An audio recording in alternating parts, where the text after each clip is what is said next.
1232120081 dari kelompok 11 Sejarah Peradaban Islam Tadris Bahasa Indonesia kelas 1C. A. Peradaban Islam abad 19. Daulah Utsmani. Sejarah lahirnya Daulah Utsmani. Pada tahun 1999 Masehi, Ghazan Khan dari Mongol menyerang Saljukran. Tetapi serangan itu bisa digagalkan oleh Utsmani. Tak berapa lama dari peristiwa itu, Sultan Alauddin I meninggal dunia. Sementara Sultan Alauddin I tidak memiliki putra yang pantas menggantikan kedudukannya. Peristiwa itu dimanfaatkan oleh Utsman untuk menyatakan diri sebagai Padishah Al-Utsmaniyah atau Raja Keluarga Utsmani, yang juga mendapat dukungan penuh dari rakyat. Dengan demikian, berdirilah Kerajaan Utsmani dan ibu kota Kerajaan Utsmani. Yang pertama di Kuro Hishar atau Iskishar. 2. Daulah Mughal. Sejarah lahirnya Daulah Mughal.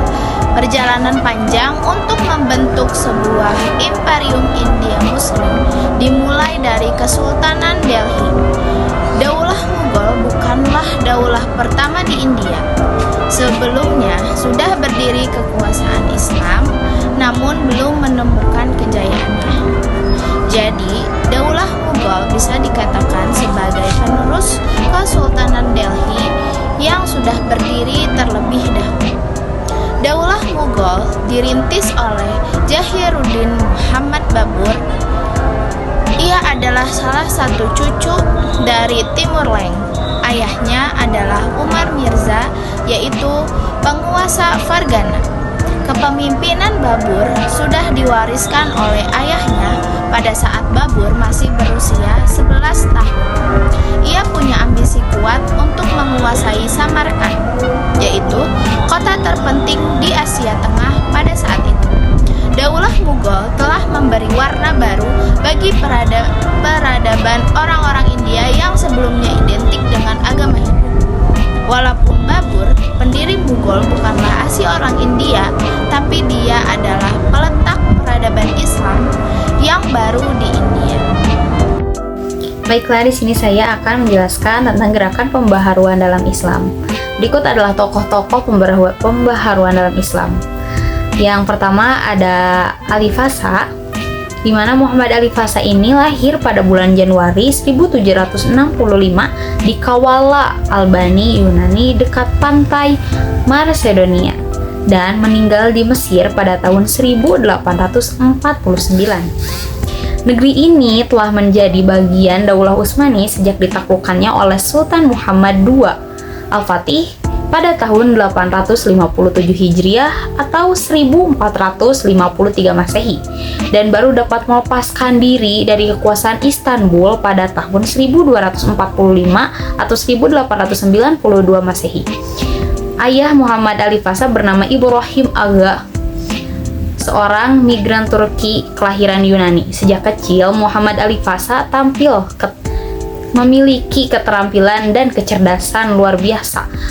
Dalam perjalanan karirnya, banyak usaha yang dilakukan untuk memperbaharukan atau memodernisir keadaan umat Islam yang telah jauh tertinggal dari negara-negara barat. Setelah besar, ia bekerja sebagai pemungut pajak.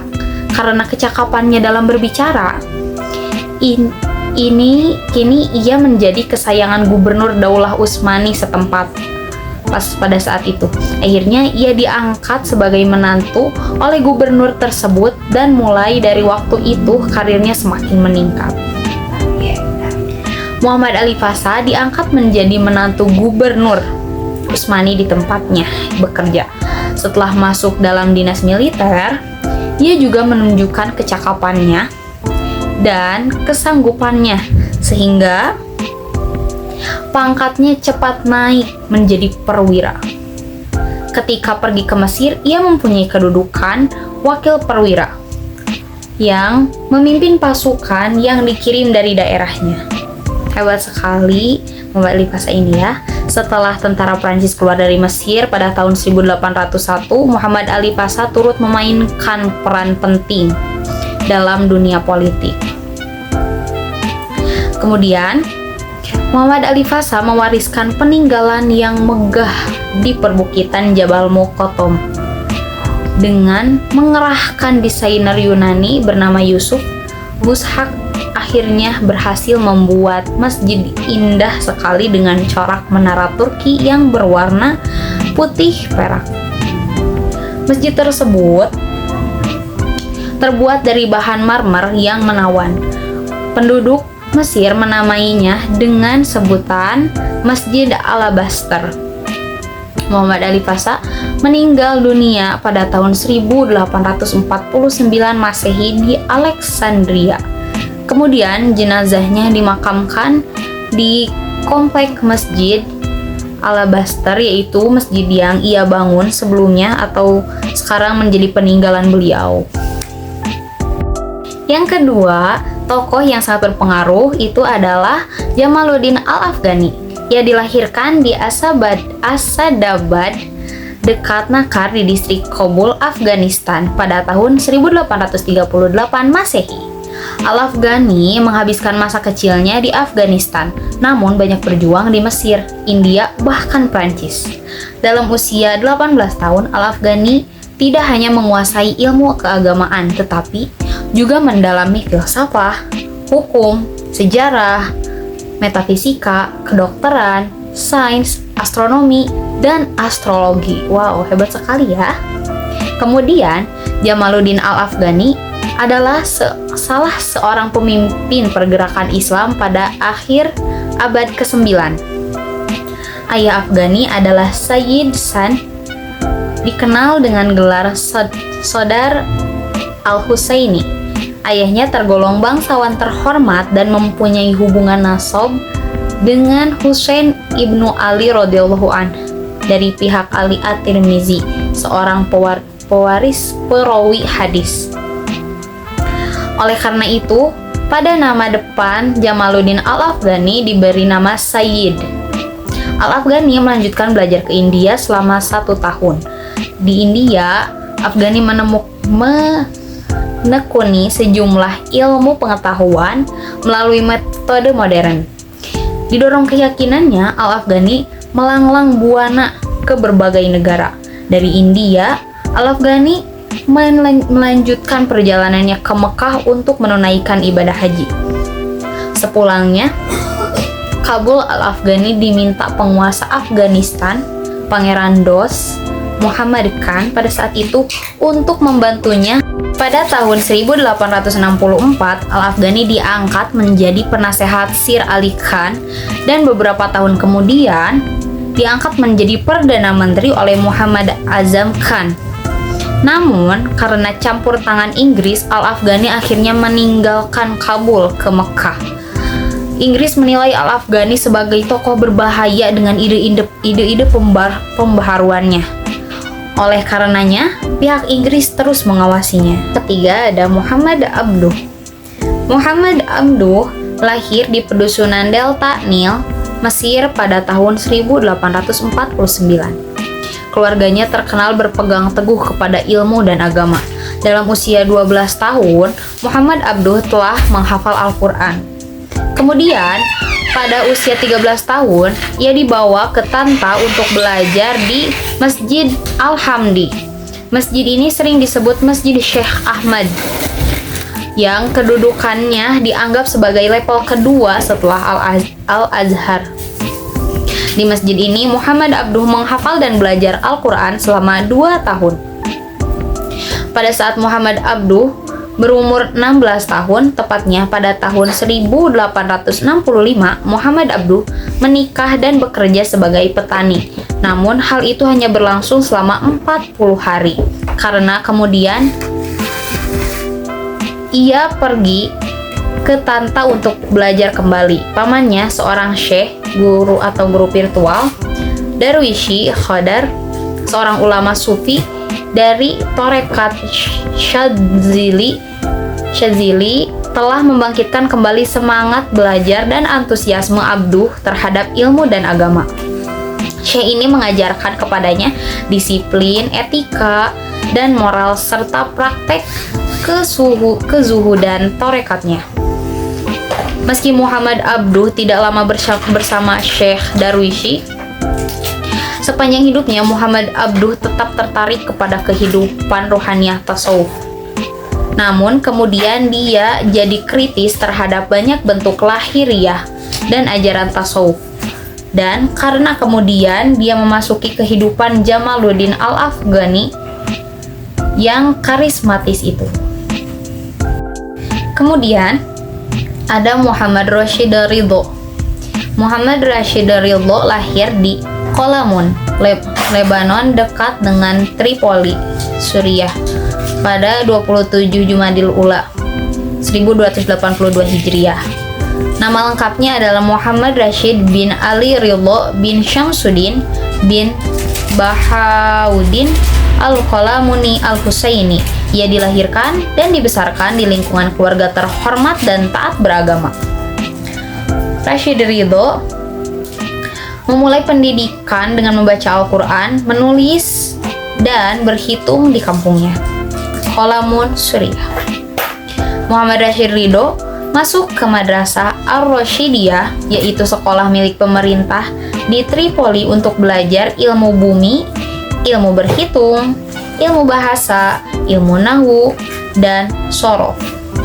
Bahkan ilmu-ilmu agama seperti akidah dan ibadah juga ia pelajari.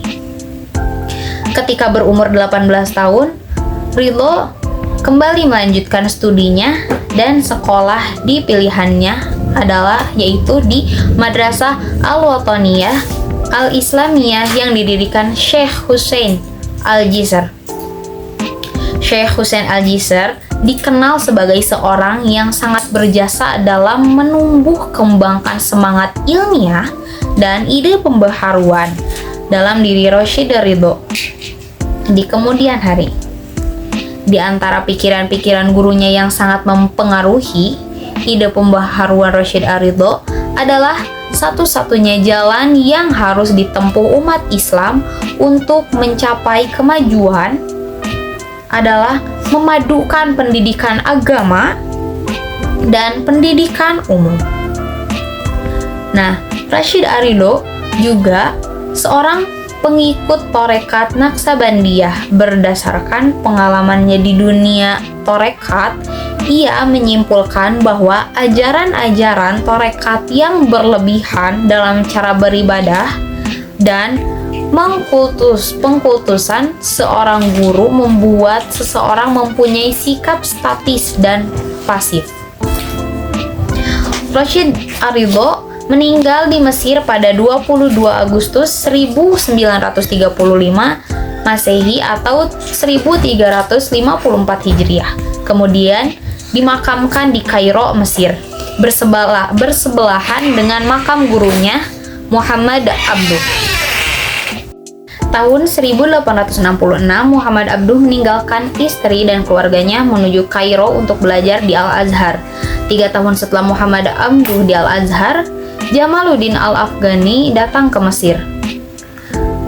Di bawah bimbingan Al-Afghani, Muhammad Abduh mulai memperluas studinya, sampai meliputi filsafat dan ilmu sosial serta politik. Sekelompok pelajar muda Al-Azhar bergabung bersamanya, termasuk pemimpin Mesir. Di kemudian hari, Sa'ad Al-Ghulul Al-Afghani aktif memberikan dorongan kepada murid-muridnya ini untuk menghadapi intervensi Eropa di negeri mereka dan pentingnya melihat umat Islam sebagai umat yang satu. Muhammad Abduh meninggal pada tanggal 11 Juli 1905. Banyaknya orang yang memberi hormat di Kairo dan Alexandria membuktikan betapa besar penghormatan orang kepada dirinya. Meskipun Muhammad Abduh mendapat serangan sengit karena pandangan dan tindakannya yang reformatif, terasa ada pengakuan bahwa Mesir. Yang terakhir ada Muhammad Iqbal. Muhammad Iqbal terlahir di Sialkot, Punjab, India pada 9 November 1877. Leluhurnya termasuk dari kalangan kasta Brahmana dari Kashmir yang telah memeluk agama Islam sekitar 3 abad sebelum Iqbal lahir. Muhammad Iqbal terkenal sebagai seorang sastrawan filsuf sekaligus negarawan pada abad ke-20. Muhammad Iqbal berkelana belajar ke Eropa selama 3 tahun, mulai dari Cambridge, kemudian bersama seorang filosof neo-Hegelian, GMI MC Target, kemudian di Heidelberg, dan terakhir di Munich. Dia meninggalkan Eropa dengan gelar sarjana hukum dari Inggris dan gelar doktor dari Jerman dengan tesis tentang mistisisme Persia. Fakta yang lebih penting adalah dia menguasai pemikiran Eropa secara mendalam sejak teologi Thomas Aquinas hingga filsafat Henry Louis Bergson dan Nietzsche selama bertahun-tahun. Muhammad Iqbal memberi pengaruh yang sangat besar pada perselisihan budaya sosial, religius, dan politik. Muhammad Iqbal meninggal di Lahore 21 April 1938 pada umur 60 tahun. Sekian dari saya, terima kasih. Dinamika Islam di Indonesia abad 21. Fenomena lain yang cukup menonjol di penghujung abad 20 dan memasuki abad 21 adalah pengaruh globalisasi juga memberikan warna tersendiri pada dinamika organisasi dan pergerakan Islam di Indonesia. Organisasi Islam yang telah mapan secara kultural, struktural maupun institusional, yaitu Nahdlatul Ulama dan Muhammadiyah, harus siap bersaing dengan dinamika pergerakan Islam yang semakin berkembang dengan tumbuhnya pergerakan Islam yang mengadopsi ataupun menyatakan sebagai bagian ataupun cabang dari organisasi Islam dari luar Indonesia. Yang pertama, cendekiawan Muslim. Cendekiawan atau intelektual ialah orang yang karena pendidikannya baik formal, informal maupun non-formal mempunyai perilaku cendekian. Kecendekiaan itu tercermin dalam kemampuannya menatap, menafsirkan, dan merespon lingkungan hidupnya dengan sifat dan sikap kritis, kreatif, objektif, analisis, dan bertanggung jawab. 2. Organisasi-organisasi Islam pada awal abad 21 ini. Kita bisa melihat pergerakan organisasi Islam yang ada di Indonesia. Organisasi-organisasi Islam yang cukup terkenal antara lain, yang pertama ada Muhammadiyah. Organisasi Muhammadiyah didirikan oleh Kiai Haji Ahmad Dahlan di Kampung Kauman, Yogyakarta pada tanggal 8 Zulhijjah 1330. Dan keberadaan Muhammadiyah pada awal berdirinya tidak lepas dan merupakan manifestasi dari gagasan pemikiran dan amal perjuangan Kiai Haji Ahmad Dahlan atau Muhammad Darwis yang menjadi pendirinya. Yang kedua ada Nahdlatul Ulama. Nahdlatul Ulama atau NU merupakan sebuah organisasi Islam terbesar di Indonesia dan dunia. Organisasi ini telah berdiri 16 Rajab 1344 Hijriah dan bergerak di bidang keagamaan, pendidikan, sosial, dan ekonomi. Kehadiran NU merupakan salah satu upaya pelembagaan wawasan tradisi keagamaan yang dianut jauh sebelumnya, yakni paham Ahlus Sunnah wal Jamaah.